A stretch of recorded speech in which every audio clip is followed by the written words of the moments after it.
Chaque fois, nan lara ansara, si nous nous couchons, nous sommes morts. Le Mali ne va pas se coucher.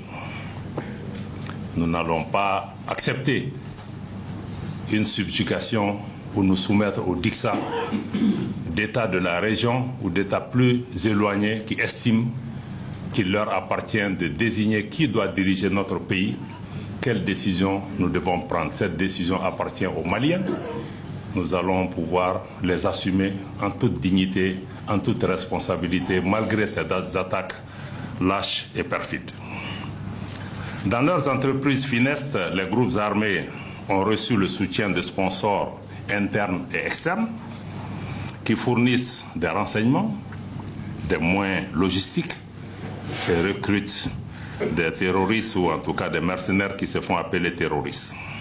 Certains de ces sponsors agissent d'ailleurs à visage découvert, comme l'Ukraine qui a publiquement revendiqué son appui logistique aux terroristes opérant au Sahel. D'autres continuent encore de garder la tête dans le sable.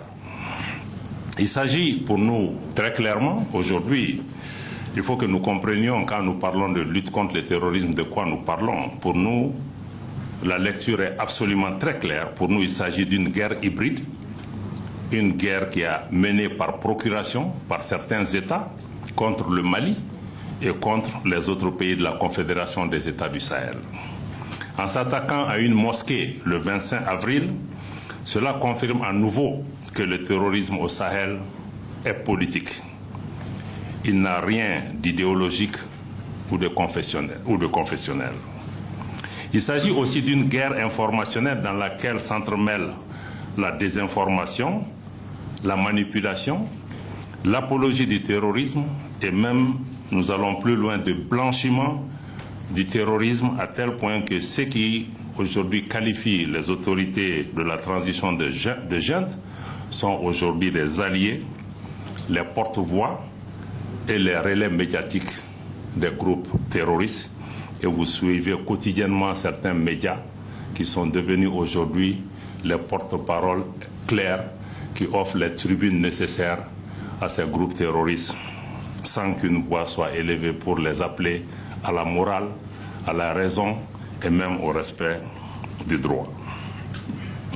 S'agissant de la réactivité de nos forces de défense et de sécurité, je rappelle que nous nous sommes engagés malgré nous dans une guerre. Je rappelle que nous sommes engagés malgré nous dans une guerre asymétrique. Cela signifie qu'à la différence des conflits conventionnels, face aux forces armées maliennes, il n'y a pas d'ennemi clairement identifié. Mais des terroristes opérant de manière sournoise, j'allais même dire de manière perfide, parce que certains portaient pratiquement des uniformes de notre armée, de manière sournoise, de manière perfide, agissant, étant dissimulés au sein des populations et posant des coups d'éclat sur des cibles militaires comme civiles, ce qui rend ce combat extrêmement difficile.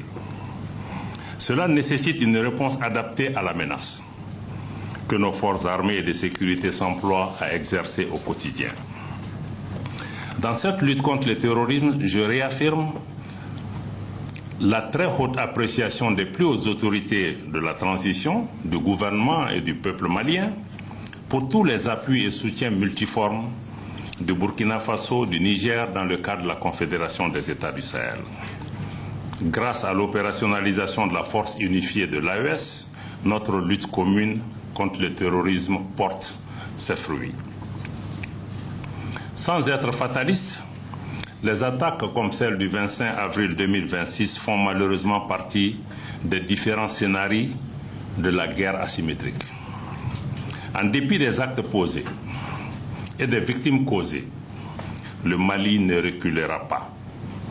Ne reculera pas dans sa détermination à éradiquer le terrorisme de notre territoire, de l'espace de l'AES, avec le concours du Burkina Faso, du Niger et d'autres partenaires, notamment la Fédération de Russie, dont je tiens à saluer l'action à nos côtés. Cette lutte dans laquelle la Confédération AES est engagée est menée pour la sécurité collective. J'allais dire pour notre sécurité collective, bien au-delà de la région du Sahel si nous n'en avons pas encore pris conscience. Dans cette dynamique, la Confédération AES prend toute sa part et forme un rempart contre l'hydre terroriste. Bien évidemment, notre réponse n'est pas uniquement sécuritaire. Elle est holistique et intègre des dimensions politiques, des dimensions géopolitiques, des dimensions sociales, mais aussi des dimensions de développement. Toutefois, je dois clarifier que le gouvernement n'envisage pas de dialogue avec les groupes armés terroristes, sans foi ni loi, qui portent la responsabilité des événements tragiques que vivent nos populations depuis des années. L'ouverture du gouvernement du Mali au dialogue a été à plusieurs reprises